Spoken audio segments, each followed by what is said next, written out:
Bienvenue sur Radio DevOps, la balado-diffusion des compagnons du DevOps. Si c'est la première fois que tu nous écoutes, abonne-toi pour ne pas rater les futurs épisodes. C'est parti! Bonjour à toi chers compagnons et bienvenue dans ce nouvel épisode de Actu DevOps. Et on est en mars 2021 et on n'est pas encore confiné, c'est cool. Alors, petit rappel, on diffuse le podcast en licence libre, donc si tu ne le sais pas, tu peux le prendre, le découper et en mettre des morceaux un peu de partout, si tant est que tu nous préviens et que tu nous crédites, évidemment, puisqu'il est en licence CC BY SA, et si tu ne connais pas, il suffit d'aller voir les crédits dans la description du podcast. Et ce soir, avec moi, j'ai Benoît. Bonsoir Benoît. Bonsoir. J'ai aussi René. Bonsoir René. Oui, bonsoir. Et vous ne le voyez pas parce qu'on diffuse sur YouTube, mais Damien a un petit problème de caméra ce soir, mais ce n'est pas grave, il est toujours avec nous, on entendra sa douce voix. Bonsoir Damien. Je suis toujours là, bonsoir. Et on a un programme chargé, donc je vous propose qu'on commence. Et pour le coup, c'est moi qui m'y colle et on va décoller ensemble doucement, ou plutôt on va atterrir. Alors, Persévérance a survécu aux 7 minutes de terreur et finalement a atterri sur Mars. Vous avez tous certainement vu les images, mais saviez-vous qu'un hélicoptère a été embarqué avec ? Ingenuity a été conçu pour survivre aux températures glaciales et gérer des contraintes de puissance impitoyables, celles qui sont sur Mars. Ingenuity, c'est le petit hélicoptère qui a été embarqué par la mission et elle va tenter une série de vols de 90 secondes. Puisqu'en fait, Mars est séparé de la Terre de 10 minutes-lumière, ça veut dire en gros qu'il faut 10 minutes pour qu'un ordre qui parte de chez nous arrive sur Mars et vice-versa. Dans ces conditions, impossible de faire du pilotage temps réel, donc il faut trouver une solution. Cet hélicoptère, on doit au Jet Propulsion Laboratory, le JPL de la NASA. Mais le projet n'a pas vraiment eu le temps de développer un programme autonome sur l'hélicoptère, donc la NASA lui communique en avance le plan de vol et l'hélicoptère exécute la trajectoire. L'objectif, c'est en fait de faire une démonstration technologique et de prouver qu'on peut voler sur Mars. Mais vous allez me dire, pourquoi est-ce que je vous en parle en fait de Mars et de l'hélicoptère ? Eh bien en fait, je vous en parle parce que ce qui nous intéresse, c'est la partie logicielle qui est embarquée dans Ingenuity. En fait, l'Ingenuity fonctionne sous Linux, et oui. Et c'est pas tout, en fait, le framework logiciel qui est utilisé par la NASA a été développé par JPL pour les CubeSats. Vous savez, ces petits cubes, des nanosatellites en forme de cube là. Et ben, ce framework logiciel a été open sourcé il y a quelques années. Ce programme, il s'appelle le F-Prime. Je vous mets le lien en description. Ainsi, si vous voulez, vous pouvez obtenir le framework logiciel, le déployer sur vos applications, et ce sera le même que sur l'hélicoptère. Clairement, c'est une démonstration de plus que l'open source peut faire des choses merveilleuses, et finalement, il faut se rappeler qu'en fait, sur cet hélicoptère-là, il y a un système d'exploitation et un framework en logiciel libre et en open source. L'autre point notable, c'est aussi que les pièces qui ont été utilisées pour fabriquer l'hélicoptère sont des pièces commerciales que vous trouvez un peu de partout, que vous pouvez acheter, et du coup, vous pourrez faire votre réplique de l'hélico qui est sur Mars. C'est assez nouveau parce qu'en fait, ce qu'on ne savait pas, c'est que JPL avait plutôt tendance à utiliser des systèmes sûrs et éprouvés, et donc c'est une petite nouveauté pour eux d'utiliser, on va dire, Linux. Je ne sais pas pourquoi, dans l'article, il disait que ce n'était pas un système sûr et éprouvé. Et je vous ai cherché des images et j'ai fini par tomber sur un flux YouTube d'images, donc je vous le mets en description, comme ça vous pourrez voir des images qui ont été prises par l'hélicoptère. Et qu'est-ce que ça vous évoque, à vous trois, cette histoire d'hélicoptère sur Mars qui tourne avec un pingouin ? Si, bah du coup, allez, je me jette à l'eau. Si tant est qu'il y ait de l'eau sur Mars. Non, pour le coup, trêve de blague. C'est vrai que la NASA, ils ont une grosse culture aussi de l'open source qu'on a tendance à oublier, mais c'est pas le premier projet en fait qui publie en open source. Ils ont d'ailleurs un site qui s'appelle code.nasa.gouv qu'on pourra mettre en description, qui regroupe en fait tous leurs repositories et leurs projets open source. Il y en a un peu plus de 500 à l'heure actuelle, ce qui fait quand même une bonne quantité de projets open source. Donc c'est une démarche qui est super intéressante, qui est super cool en fait, hein, ça c'est clairement. Après, je serais quand même curieux de voir si cette démarche concrètement, elle va se traduire en fait par des vraies actions. Donc, qu'est-ce que j'entends par là ? c'est tout simplement, est-ce qu'il y a vraiment des gens qui vont pouvoir contribuer dessus ou des choses comme ça? Parce que ça reste quand même un domaine assez particulier et on n'a pas tous les moyens d'avoir des centres de simulation là-dessus et tout. Donc, je suis un peu curieux de voir cet aspect-là. Mais ça reste quand même très intéressant, une bonne chose de mettre le code en licence open source, ne serait-ce que déjà pour insuffler cette culture dans ce milieu et aussi que les personnes puissent après réutiliser des parties peut-être pour des choses totalement différentes. Hein, on sait pas. Après, pour la partie, je pense que pour la partie pourquoi ils n'utilisaient pas Linux avant, je suis pas un expert sur le sujet, mais je pense vraiment quand on envoie des choses aussi sensibles, entre guillemets, on n'a pas quelqu'un qui pourra dépanner sur place, ils essayent de réduire au maximum la surface en fait de développement et de produire juste un truc ultra light qui va faire juste ce qu'ils ont besoin. Donc je pense que c'est ça le vrai problème, c'est que Linux va embarquer pas mal de choses, donc déjà ils ont dû le retravailler pas mal pour réduire la surface, mais eux, je pense que leur but c'est vraiment de développer le truc le plus minimal possible pour réduire les possibilités de bugs tout simplement. Après, encore une fois, je suis pas un expert là-dessus, vous pouvez nous dire en commentaire ce que vous en pensez, si vous avez d'autres théories là-dessus, plus ou moins farfelues. Je vais prendre la suite. Moi, je trouve ça trop cool en fait. Ça montre en fait que le développement open source, c'est quand même, ça tient la route, voilà, contrairement à ce que parfois il a pu être dit dans les années précédentes. Aujourd'hui, on voit quand même que c'est un moyen de collaboration qui porte ses fruits. Voilà, après, je pense que Christophe, tu as quasiment tout dit. Et moi, je me rappelle quand au début de Linux, j'ai commencé assez tôt. Alors, il y a des gens qui ont commencé quand même plus tôt, mais bon, on va dire dans milieu des années 90. Je pense pas qu'il y ait beaucoup de monde qui imaginait qu'un jour un Linux serait embarqué sur des engins extraterrestres et tourne sur autant de plateformes. Je trouve ça vraiment génial. Ouais, j'ai pas grand chose à dire sur cette news de l'espace, mais si, en fait, c'est un peu le Graal, je pense, pour tous les projets open source, c'est de se dire un jour on va être embarqué. La première étape, j'ai l'impression que c'est être embarqué dans un avion, et la deuxième, c'est être embarqué dans une fusée, quoi, et faire part d'une exploration spatiale. Et ça me fait marrer parce que justement, il y a une semaine, je voyais. Je découvrais que dans la communauté Rust, bon, c'est pas pour rebasculer sur Rust, mais ils ont un groupe de travail sur Rust in Aerospace pour voir quoi développer dans la communauté pour être sûr de retrouver à un moment donné du Rust dans un avion ou dans une fusée. Donc ouais, j'ai l'impression que c'est vraiment le saint Graal pour tous les projets open source de se retrouver là-haut. Et en tout cas, voilà, c'est une belle prouesse technologique. C'est un peu le vu à la télé pour les projets open source, quoi. C'est envoyé dans l'espace ou envoyé ou sur une autre planète. Ce qui serait sympa aussi, ça serait de savoir. Je sais pas s'ils ont prévu d'interviewer Linus, quoi, et savoir ce que Linus en pense. Ça serait assez sympa de savoir. On pourra chercher en effet. En parlant d'endroits un peu insolites où on peut trouver Linux, René va nous parler d'un autre endroit où on pourrait trouver Linux aussi. Ouais, alors c'est un peu anecdotique, mais pareil, ça fait partie des trucs un peu sympas et assez cool. Et en fait, sur une des dernières versions de Linux, il y a eu des développements pour faire en sorte que le noyau maintenant soit supporté sur Nintendo 64. Et donc effectivement, c'est peut-être pas forcément le truc le plus utile, mais ça montre quand même la capacité de portabilité de Linux. Et aujourd'hui, voilà, il y a quelqu'un qui a fait, donc on mettra le lien dans les notes, mais qui a fait une vidéo assez sympa où en fait, il démarre un Linux sur une N64. Et avec le joypad, il lance un ls, il fait quelques commandes et voilà, je trouve ça pareil, je trouve ça assez bluffant en fait. Et c'est assez sympa à regarder. Je me posais la question finalement c'était quoi alors le système d'exploitation si c'était pas Linux dans la N64 et est-ce qu'un jour on verra Linux sur Super Nintendo? Ça j'adorerais en tout cas. Ça ferait des belles contraintes d'optimisation, ça ferait un beau projet. Ouais, pour le coup, non, c'est marrant qu'ils aient quand même fait ça. C'est totalement inutile, donc indispensable de ces petites choses. C'est comme le défi de faire tourner Doom sur à peu près tout et n'importe quoi. Je pense que ça fait partie des choses qui apportent au final pas forcément une grosse nouveauté, mais qui sont toujours marrantes à voir et qui détendent un peu, quoi.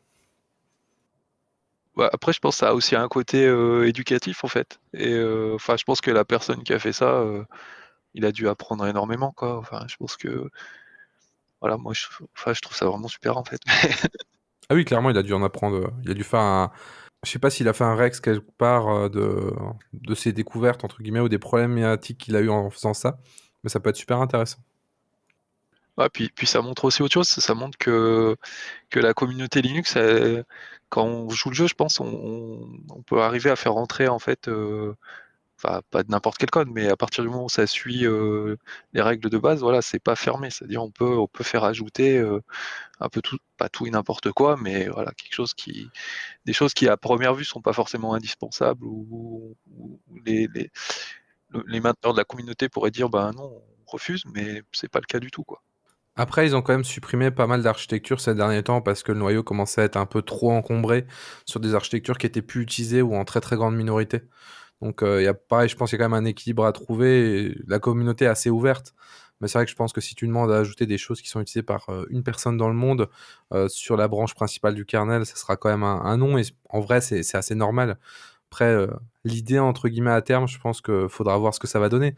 Mais la mode future sera peut-être de passer à un noyau qui sera moins monolithique et qui sera totalement découpé. Mais ça, c'est encore une autre histoire, du coup, qui nous amène dans plusieurs dizaines d'années, peut-être. Un micro-noyau comme Herd. Oui, comme Herd. Voilà. Noyau qui est sorti, bien sûr. Je sais pas de quoi vous parlez, mais peut-être qu'on l'abordera dans ce cas dans un autre épisode. Mais on va rester sous Linux, justement, puisque c'est la 3e news qui parle de Linux. Damir, tu vas nous parler de sécurisation, je crois. Alors oui, tout à fait. Donc Google, cette entreprise qu'on connaît bien et qu'on apprécie tant, le premier G du fameux GAFAM, qui est une entreprise qui, faut quand même l'avouer, est assez investie dans le milieu de l'open source et notamment dans le noyau Linux. Ils ont beaucoup participé au développement. C'est dans les principales entreprises qui aujourd'hui contribuent dans l'écosystème open source global. Donc c'est quand même important de le souligner, même si, on va pas se leurrer, cette contribution se fait aussi pour leurs besoins internes. En fait, ils reposent en majorité sur des briques open source ou des briques libres, et ils ont besoin de les faire évoluer, de les faire vivre. Et pour ça, ils investissent dedans et ils le repartagent. Donc, ce qui est au final la philosophie de l'open source. On fait évoluer les choses et on le repartage, ce qui est plutôt une bonne chose en soi. Et depuis quelque temps, il y a des entreprises comme Microsoft et Google qui ont rejoint la fondation Linux et qui travaillent du coup de plus en plus pour améliorer Linux, un peu structurer le projet, parce que le projet quand même qui était à la base un petit projet entre guillemets fait par une ou deux personnes est aujourd'hui un projet immense utilisé par la majorité des systèmes dans le monde et même sur des planètes extérieures à la Terre, comme on l'a vu précédemment. Donc il commence à avoir pas mal de problématiques sur la gestion du projet. Et il y a eu notamment un rapport sur les contributions de l'open source qui a notamment soulevé un gros souci ces derniers temps, qui est l'aspect de sécurité. Alors, c'est pas la première fois qu'on s'interroge sur les aspects de sécurité de l'open source. Il y avait déjà eu quelques petits accrochages, maintenant il y a quelques années, sur notamment la gestion des tickets de sécurité sur le kernel Linux, il me semble, où en fait, à la base, les tickets n'étaient pas spécialement priorisés quand il s'agissait de sécurité, ce qui avait provoqué un petit peu des conflits entre guillemets entre les différents contributeurs, etc. Et aujourd'hui, en fait, ce rapport, il a révélé que la sécurité dans l'open source continue à être un peu d'un parent pauvre, on va dire, du développement, malheureusement, et qu'il n'y avait pas assez de temps et de personnes qui étaient consacrées, ce qui est fort dommage. Et là-dessus, encore une fois, ça arrange pas les utilisateurs en général, mais ça arrange surtout pas les gros utilisateurs comme les grosses entreprises américaines, que sont les GAFAM, comme par exemple Google. Et donc pour ça, en fait, c'est très simple, ils ont décidé de payer en fait une équipe de développeurs qui vont être totalement détachés sur le projet Linux et qui vont travailler sur la sécurité de Linux. Alors derrière ça, bien sûr, l'enjeu pour eux, c'est d'améliorer la gestion de la sécurité, d'améliorer la vitesse de patch au niveau de la sécurité et d'apporter tout ça en fait au projet Linux pour aussi eux derrière le réutiliser. Ils l'utilisent quand même massivement, que ce soit sur leur serveur ou sur Android tout simplement, qui utilise beaucoup Linux. Donc pour eux, c'est un gros intérêt aussi là-dessus. C'est au final que la contribution, elle sera pas totalement perdue pour eux. Ils vont la récupérer en réutilisant ça dans leurs divers projets. Donc c'est quand même quelque chose qui est intéressant. Déjà, le fait que la sécurité soit toujours un peu un parent pauvre malheureusement dans l'open source, avec, je pense à l'UX aussi, mais là on sort un peu dans le cadre orienté système, on passe sur un cadre plus large. Et je trouve ça assez intéressant au final que des entreprises comme ça décident directement d'injecter des équipes pour s'occuper de cette partie et au final améliorer la chose. Donc ils vont être totalement rémunérés par Google pour le coup. Donc c'est une approche voilà, assez intéressante qui je pense est intéressante à suivre pour le coup. Je sais pas ce que vous en pensez là-dessus, si vous avez des avis ou pas. Ouais, je trouve ça intéressant et ils ont un rôle à jouer là-dedans, clairement.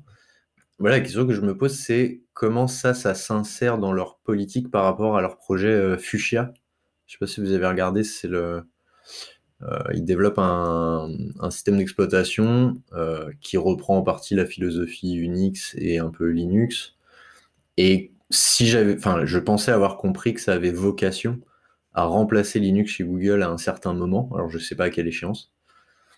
Mais du coup, voilà, enfin, je suis certainement trop peu renseigné sur le sujet, mais du coup, je me dis que s'il y a les deux projets qui existent, renforcer la sécurité côté Linux et Fuchsia, voilà, du coup, ça fait que je pensais avoir compris leur politique à long terme, et du coup, je la comprends plus. Donc, Pour le coup, je pense que là-dessus, en fait, les deux sont pas incompatibles et ils vont jamais basculer tout sur Fuchsia quand il va sortir. Et en plus, on ne sait pas de date, comme tu le disais.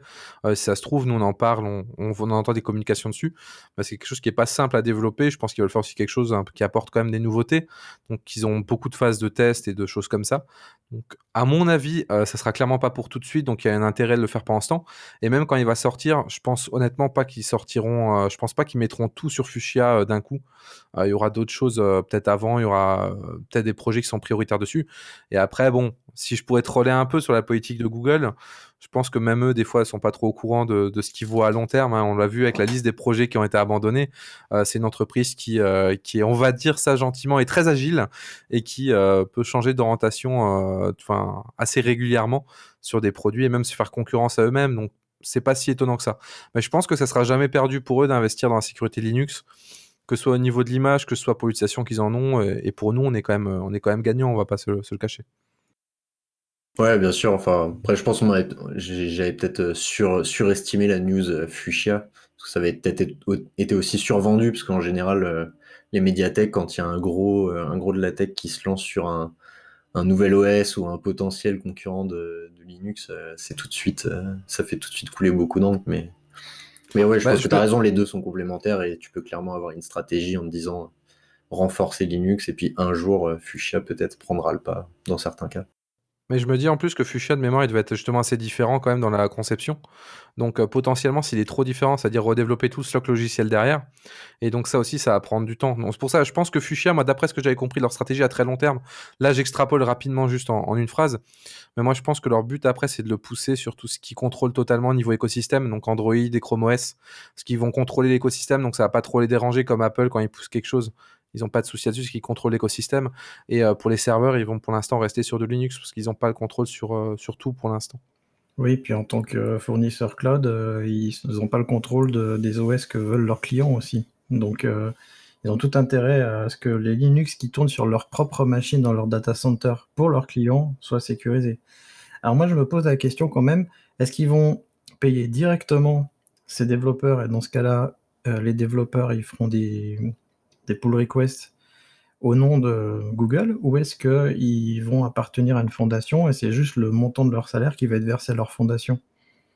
Ce qui change quand même pas mal les choses sur qui décide de ce que fait le développeur au final. Alors là, comme ça, je me rappelle plus exactement si ça passe directement, on va dire par les payés qui soient totalement détachés, ou si ça passe par une fondation, parce qu'ils font partie quand même de pas mal de fondations. Donc je pense, j'ai cité la Linux Foundation, mais il y a aussi l'Open SSF, donc l'Open Source Security Foundation, qui est en fait une fondation pour gérer la sécurité, notamment dans noyau Linux. Et il y a aussi d'autres encore sociétés enfin pas sociétés du coup, mais fondations, qui gèrent la sécurité au sens large des projets open source. On se rappelle de la faille Heartbleed qui avait un peu à l'époque révélé ce problème-là et qui avait pas mal changé de vision de faire. Donc pour l'instant, là, je vais regarder si je trouve l'info, mais de mémoire, ils vont être détachés totalement. Mais dans tous les cas, même s'ils contribuent au nom de Google, ça reste quand même une aide bienvenue. Mais c'est sûr, hein. C'est sûr. Et puis, en effet, la sécurité, c'est un peu le parent pauvre, mais j'ai l'impression que ça a tendance à changer ces derniers temps. Et de toute façon, on n'a pas le choix parce que vu le nombre d'objets connectés qu'on va se taper dans les années à venir, Si la sécurité, c'est des trous à gruyère, je pense qu'on va avoir des problèmes. Eh ben, en parlant de problèmes, vous connaissez tous la politique de l'autruche, n'est-ce pas? Eh ben, Benoît va nous parler de la politique de l'autruche. Oui, je voulais parler de SolarWinds, donc la boîte, l'éditeur de logiciels, accès, sécurité, qui a subi une attaque. Alors, je crois que c'était début janvier, mais je suis plus sûr exactement de la période. Mais c'est une attaque qui avait fait pas mal de bruit parce que du coup, leur logiciel se retrouve dans pas mal d'entreprises et notamment des grosses entreprises américaines. Pour rappeler le contexte, le résultat intermédiaire de l'attaque, on va dire, c'est que il y a des exploits qui avaient été poussés dans les mises à jour de leur logiciel et du coup ça a atterri sur les machines de leurs clients. Et en fait récemment, les dirigeants de SolarWinds, donc à la fois l'ancien CEO, le CEO actuel, ont été auditionnés devant la Chambre des représentants aux États-Unis et devant le Conseil de sécurité. Donc, vous savez, ce genre d'audience un petit peu qu'on voit dans les films avec des magistrats et des représentants des différentes entités du gouvernement aux États-Unis face aux accusés un peu. Et donc, durant ces audiences-là, ils ont parlé d'un des axes qui explique que cette attaque a été possible, et cet axe aurait été qu'en fait sur des serveurs de fichiers, il y avait un mot de passe qui était SolarWinds 123, donc comme chacun sait, un mot de passe qui respecte hautement les bonnes pratiques de sécurité. Donc effectivement, d'un point de vue sécurité, déjà c'est triste, mais c'est pas seulement de ça dont je voulais parler, parce que ça, on pourrait déjà en débattre. Enfin, encore que le débat est assez rapide, je pense. Mais le deuxième truc, c'est qu'en fait, en parlant de ce problème de sécurité, les deux CEO ont pointé du doigt un stagiaire qui aurait du coup mis en place ce mot de passe en disant finalement que c'était de sa faute, hein, sous-entendu. Donc ça, moi, je trouve ça assez triste pour pas mal de raisons. Alors, on est sur Radio DevOps, donc si on s'intéresse un peu au mouvement DevOps, il y a un truc assez important qui est la blameless culture, donc en gros la culture du un incident n'est jamais la faute d'une seule personne, mais toujours un effet systémique, donc il y a toujours une raison derrière un incident, et ça sert à rien de blâmer quelqu'un, sinon on n'avance jamais et on progresse jamais. Et donc là, on est à l'extrême inverse, et le fait que ça soit balancé publiquement comme ça, en séance publique, le pauvre stagiaire derrière, je pense que lui, sa vie est finie, enfin, je trouve ça assez déplorable. Donc voilà, et sachant en plus que le mot de passe en question, toujours d'après le CEO, il aurait été en place, ça aurait été le même depuis 2017. Donc quand on en arrive à ce niveau de non-progression, de non-amélioration continue,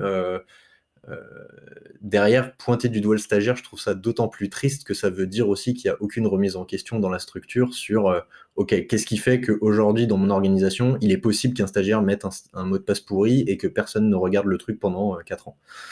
Et voilà, il n'y a aucune remise en question et je trouve ça assez triste. Donc c'était un exemple assez déplorable, je trouvais, que donnait SolarWinds. Et comme on est sur Radio DevOps, voilà, j'ai mis cette news en avant pour dire que c'est l'extrême inverse de ce qu'il faut faire. Mais bon, je pense que des exemples comme ça, des mots de passe pourris, vous devez en avoir 2-3 en tête à travers vos carrières. C'est un peu un classique, j'ai envie de dire, le mot de passe faible qui traînait quelque part. On se rappelle qu'il y avait un peu la même histoire avec Adopi à une époque, qui avait mis admin en mot de passe sur la base de données des fichiers surveillés sur la liste de peering, et à la base, ceux qui avaient commencé à le hacker, quand ils ont découvert ça, ils avaient coupé carrément leur truc, ils avaient arrêté parce qu'ils pensaient que c'était un piège, en fait, tout simplement. Donc c'est très marrant, en fait, de voir que ça arrive malheureusement trop souvent. Après, c'est désolant qu'il y ait encore cette culture du blame. Surtout, comme tu le disais, elle avance à rien. Et en fait, la vraie question derrière ça, c'est pas... Encore une fois, quand vous avez un problème comme ça, vous avez deux choix. Soit vous dites, on va chercher qui c'est, on va le descendre sur la place publique, etc. Déjà, en plus, le faire sur la place publique, on pourrait aussi se poser des questions d'éthique de la société. Mais... on pourrait se dire, du coup, on va chercher la personne, on va traquer, on va l'engueuler, on va lui passer un savon, etc. Ce qui est la technique, entre guillemets, du blame qui va jamais fonctionner, elle va jamais réimporter. Et vous avez, à contrario, en fait, le fait de vous dire, Bah, comment on en est arrivé là? Déjà, pourquoi il a pu pousser c'est un stagiaire, pourquoi il a pu poser un mot de passe de production comme ça, sans supervision, rien? Pourquoi il a défini à la main le mot de passe de production? Pourquoi il n'a pas été défini automatiquement avec des caractères aléatoires et beaucoup plus importants? Donc déjà, c'est des vraies questions qui se posent. Donc toutes ces questions-là, en fait, il y a un moment, bah, c'est pas de la faute d'une personne, comme tu disais. Il y a plein de personnes, il y a plein de maillons qui ont loupé. Et la vraie réaction à avoir, c'est de se dire, ok, c'est arrivé, shit happen. On fait des métiers complexes, faut pas se le cacher. Donc de la merde, ça arrive forcément à un moment. Maintenant, comment on fait pour plus que ça se reproduise? C'est ça la vraie question. C'est pas de savoir qui l'a fait, mais comment on fait pour améliorer ça? Ouais. Moi, je sais que je me suis un tout petit peu exprimé sur Twitter sur le sujet. Enfin, pour moi, ouais, c'est un scandale. En plus, je comprends pas la politique de cette boîte. Ce qu'il faut quand même voir, c'est que c'est une boîte de sécurité, donc c'est même, enfin, c'est leur boulot d'éviter ce genre de truc. Donc ouais, je comprends pas cette défense parce que pour moi, c'est complètement improductif. C'est-à-dire que moi, si j'étais client de cette boîte, enfin, je les sortirais tout de suite. Enfin, je trouve pas ça, c'est n'importe quoi en fait. Je- C'est un truc que j'ai du mal à comprendre en fait. Cette attaque après, il y a eu un mot de passe faible, bah, après ça, on va dire, ça peut arriver à la limite à tout le monde, mais après de dire que c'est de la faute d'un stagiaire, voilà, je trouve ça vraiment déplacé. Alors surtout, moi j'ai pas il y a un truc que j'ai pas saisi, c'est le stagiaire, il est dans la boîte depuis 4 ans en fait? C'est 4 ans de stage ou c'est juste qu'en fait c'était il y a 4 ans, il a défini le mot de passe et que le mot de passe s'est retrouvé en production, on sait pas trop comment? J'ai pas bien saisi ce truc-là. De ce que j'ai compris, c'est plutôt la deuxième option. C'est un stagiaire qui a mis en place le mot de passe. Après, bon, certainement qu'il a terminé son stage. Mais sauf que ça fait 4 ans que le truc est en place et personne n'a trouvé quelque chose à y redire, quoi. Mais après, en fait, je pense qu'il y a aussi le facteur. Enfin, j'ai l'impression qu'il y a aussi le facteur stress. On est sous la guillotine. Qu'est-ce qu'on balance comme info pour pas se faire décapiter? Alors, je rejoins René, parce que du coup, je trouve ça assez révélateur de la personnalité des CEO de dire c'est lui là-bas, lui le gars là qui est dans le placard, flinguez-le tout de suite, tu vois, plutôt que de dire comment on fait pour améliorer les choses. Mais Le gars qui est même plus là en plus, hein, parce que du coup le stagiaire il est parti, mais en effet, c'est bien, c'est ce que je pense aussi, c'est un effet stress, lié au projecteur et on a un peu tout oublié de ce qu'était le DevOps, ou alors on l'a jamais su, hein, peut-être que les CEO l'ont jamais su et que c'est les gens qui sont en dessous, qui charbonnent, qui prônent la culture DevOps et eux c'est: «Oh bon, qu'est-ce qui s'est passé alors? C'est qui le coupable?» Il y a un moment aussi, quand tu es responsable, j'ai envie de dire, tu prends tes responsabilités, quoi. S'il y a une merde comme ça qui est arrivée, bah, à un moment, il faut se dire, bah, il y a une merde qui est arrivée, ça peut arriver à tout le monde, point. Ça sert à rien de chercher un coupable ou quelque chose, c'est juste ridicule. Moi, je suis désolé, mais en tout cas, moi, personnellement, et là, j'ai l'impression que c'est le cas de tout le monde entre nous, l'image qu'on a de la société, du coup, elle est vachement dégradée. Alors que quelqu'un aurait dit, il y a eu un problème de sécurité parce que notre process, il était pas clair, on a cherché, on a amélioré notre process, on aurait été en mode, bah, ça aurait pu nous arriver à tous. Et je trouve ça un peu déplorable niveau com. Et effectivement, il y a un côté stress aussi qui on retrouve souvent, c'est que les entreprises, j'ai vraiment l'impression qu'il y a un gros souci dans la gestion de crise à savoir communiquer. Comment communiquer les bonnes informations de la bonne manière au bon scope. Et ça, c'est assez grave aussi, surtout quoi, avec de plus en plus d'attaques qu'on voit, notamment tout ce qui est CryptoLocker, etc. Il y a un moment, il va falloir un peu aussi que les boîtes s'améliorent sur cette communication de crise et cette gestion de crise. Ouais, enfin, pour le moment là, c'est quand même le CEO, ils sont formés pour ça, ils ont des gens pour les accompagner, c'est pas la petite boîte du coin non plus, ça. C'est de plus en plus courant, j'ai l'impression. C'est pas la première fois qu'on voit des boîtes. Alors là, c'est quand même un cas extrême, mais même mal communiquer ou pas savoir exactement quoi communiquer, ou essayer un peu de blablater avec des discussions ultra politiques, mais sans rien dire, où au final, ça a aucun sens ce qu'ils disent. C'est assez courant ces derniers temps, j'ai l'impression. c'est pour ça qu'on a du travail, hein. Il faut porter la bonne parole maintenant. Mais il faut porter la bonne parole, il faut arriver à faire changer les choses et puis, en effet, ne pas blâmer les gens et comment est-ce qu'on fait pour que ça n'arrive plus, SolarWind 1, 2, 3, dans les mots de passe? Scannez vos mots de passe, je sais pas, mais faites un truc. Ben, on met SolarWide 4, 5, 6. Voilà. Eh ben, on va parler du coup, René, on va parler de Rust, je crois. Bah oui, on pouvait pas finir un épisode sans parler de Rust avec, avec Benoît. Donc ouais, c'est juste bah, pour donc c'est arrivé le début février là. Donc, il y a eu beaucoup de licenciements donc chez Mozilla, et Mozilla était quand même la principale entreprise qui portait Rust jusqu'à maintenant. Même s'il y a énormément de contributeurs qui n'étaient pas chez Mozilla, hein, donc ça c'est sûr. Et en fait, bon, c'est vrai que là, cette vague de licenciements, ça a un peu laissé craindre des soucis sur la pérennité du langage. Mais en fait, dans les cartons, il y avait la création d'une fondation. Et donc elle vient d'être créée et d'être mise en place, donc en ce début février.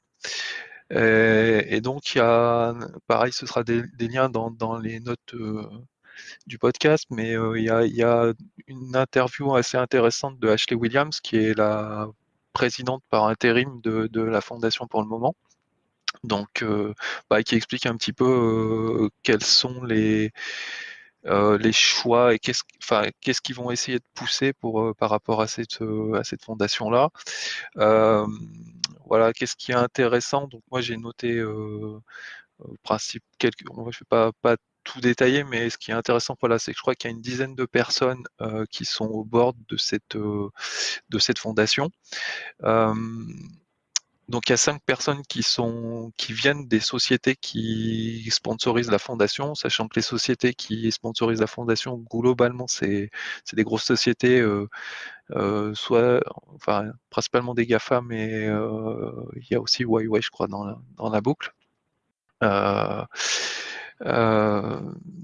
il y a aussi 5 personnes, on va dire, extérieures à ces sociétés-là, histoire de trouver que entre guillemets ces grosses entreprises ne fassent pas, on va dire, ne pourrissent pas la gouvernance, on va dire. Voilà, ça reste un peu plus pas indépendant, mais voilà, plus partagé, plus mitigé par le fait qu'il y ait des personnes extérieures à ces sociétés-là aussi. Et dans les choses intéressantes que j'ai relevées, mais c'est la fondation cherche à faire, c'est en partie à ce que les gens travaillent sur Rust, c'est-à-dire qu'essayer de conserver pour ces sociétés-là qu'elles contribuent non pas à des projets qui utiliseraient Rust, mais qu'elles financent des contributeurs pour améliorer le langage, améliorer l'écosystème. Donc voilà, il y a vraiment une volonté d'essayer que les adhérents de la fondation continuent le développement et améliorent le langage. Et pour faire juste écho à ce que disait Benoît un petit peu avant, pour que ça aille dans des avions ou dans des modules spatiaux, en fait, il y a une initiative qui a été poussée beaucoup par, entre guillemets, justement plutôt par l'Europe, pour essayer de prouver avec de manière formelle le langage. Alors là, ça dépasse mes compétences assez largement, mais l'idée, c'est vraiment voilà, de certifier que le langage, qu'est-ce qui est le résultat de la compilation soit toujours valide avec des mathématiques. Enfin là, j'avoue que je maîtrise pas du tout le sujet, mais voilà, je pense que c'est l'idée, et c'est un peu un passage obligé pour justement que ce soit embarqué dans des solutions vraiment critiques type avionics ou spatiale.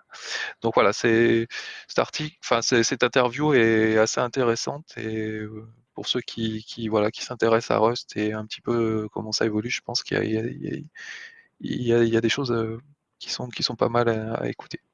Le petit bémol, c'est que malheureusement, il n'y a aucune société, alors c'est le début, hein, mais voilà, il n'y a pas de société européenne dans les sponsors de cette fondation-là.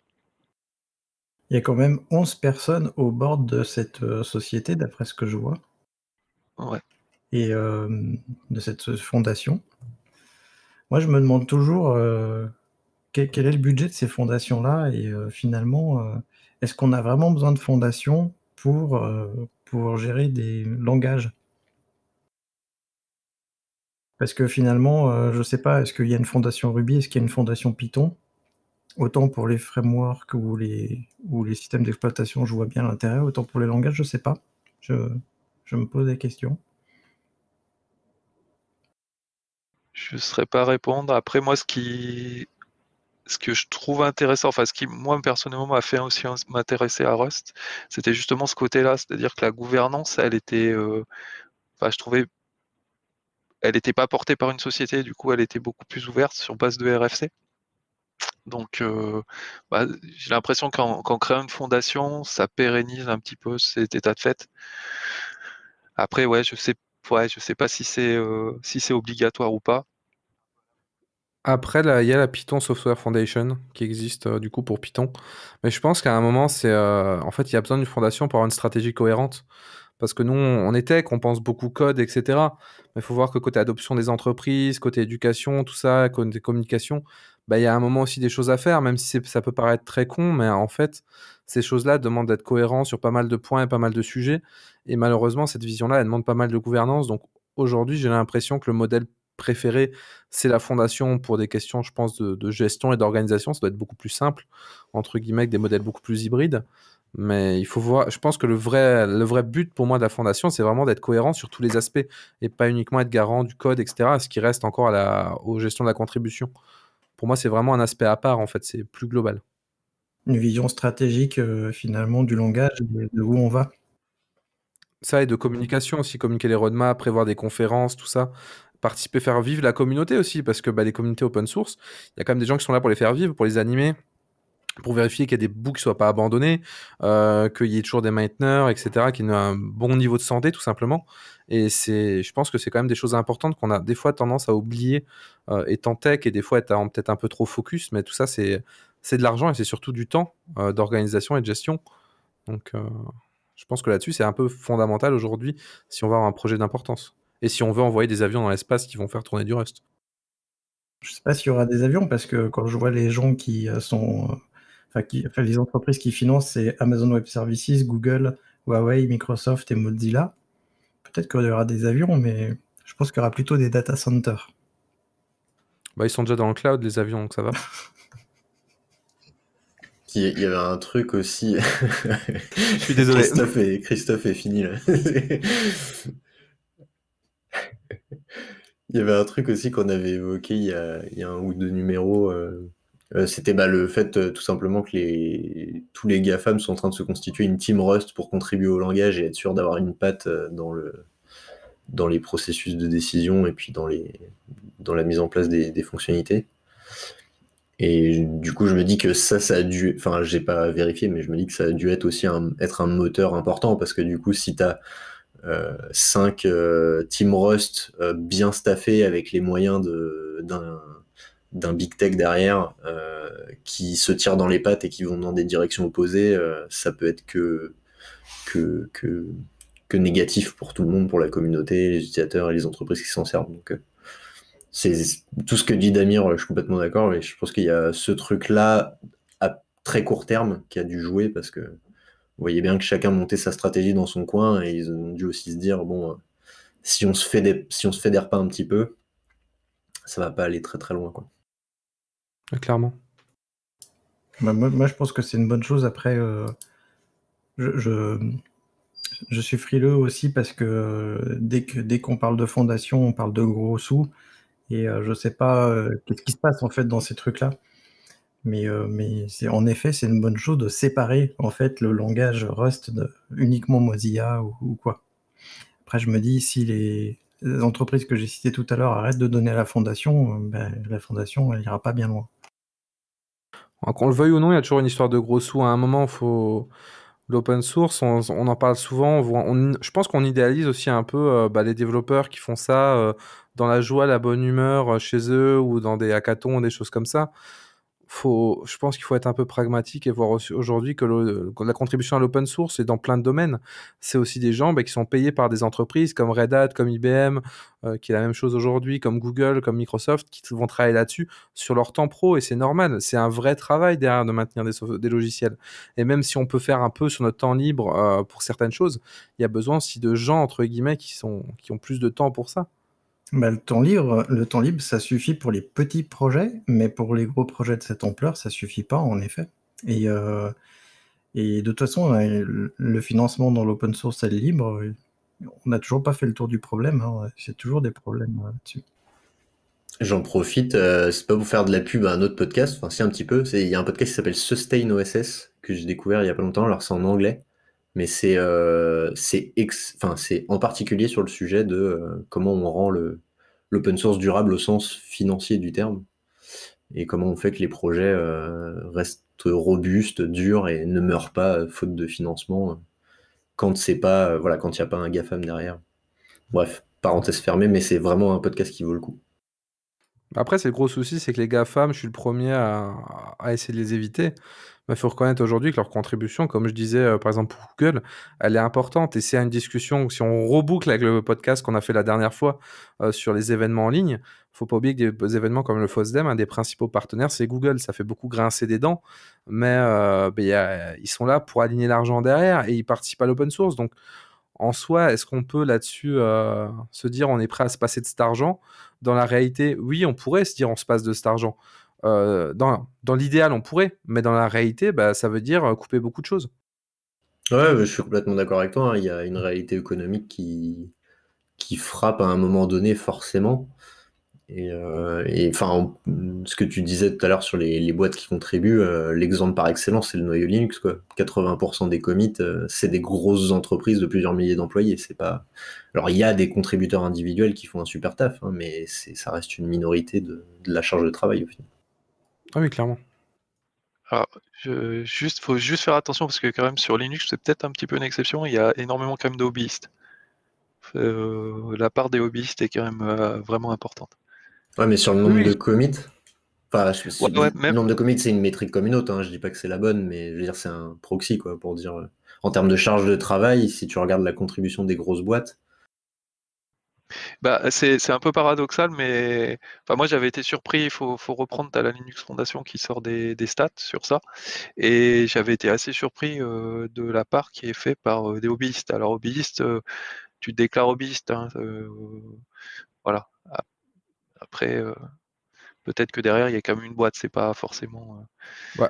Mais c'était pas négligeable, loin de là, quoi. Oui, non, mais là, on parlait plus à la base en termes un peu général, donc sur l'écosystème open source total. Après, Linux, le kernel Linux, c'est vrai que c'est un projet qui est très particulier pour plein de raisons, pour sa grandeur, pour son taux de contribution, etc.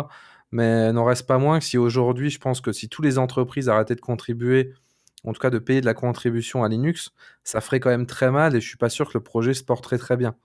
Et inversement, si les hobbyistes ils feraient ça, ils feraient pareil, ça serait la même chose. Mais je pense qu'aujourd'hui, ça reste une des parts entre guillemets nécessaires pour le bon fonctionnement dans le modèle actuel, dans le fonctionnement actuel. Oui, non, j'ai pas dit le contraire, hein. Je suis d'accord avec ce que vous dites. Ce que je disais juste que sur Linux, en tout cas, il y a voilà, il y a une partie Oui. hobbyiste importante. Que c'est plus que 20%, du coup. Si t'as l'article, ça m'intéresse. Parce que moi, c'est des stats que j'ai vu passer dans une slide il y a des années, hein, donc C'est vrai que c'est toujours intéressant. Mais il sort tous les ans, je crois, Ouais. les stats de contribution. Faut retrouver le dernier rapport. Ouais, je te dis ça parce que en fait, moi, tu vois, ça m'avait marqué en fait parce que j'étais aussi un peu dans cette idée qu'il y avait, par exemple, que Red Hat est un très gros contributeur en l'occurrence, et que c'était vraiment des sociétés qui faisaient beaucoup de choses. Alors elles font beaucoup de choses, mais il y a quand même beaucoup de gens qui sont pas affiliés à des sociétés sur Linux qui contribuent beaucoup.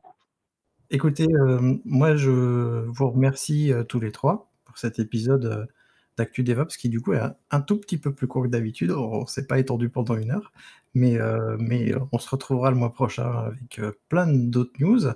Et d'ailleurs, j'en profite pour dire à notre cher compagnon qui nous écoute que s'il veut venir en discuter sur le forum des compagnons, eh ben, il peut, parce qu'il y a un post associé à chaque podcast, et on discute des news, et puis même en dehors des posts de podcast, on discute des news sur le forum de toute façon. Donc moi, je vous dis à tous et à toutes à très bientôt, et puis je vais laisser le mot de la fin à mes chers collègues. Et on va commencer par Damir, qu'on ne voit pas du coup. Damir, le mot de la fin. Alors, le mot de la fin, qu'est-ce qu'on retient de tout ça? Allez, une petite chose qu'on peut tous retenir, c'est le don't blame, hein. Ça sert à rien et ça fait pas avancer les choses. Donc c'est vraiment une chose à retenir. Que vous soyez de DevOps ou pas, hein, même si vous faites pas de DevOps, c'est quelque chose à retenir. Et pour le coup, voilà, c'est mon dernier mot. Ouais, du coup, Damir, il m'a enlevé les mots de la bouche, c'était exactement ça dont je voulais parler.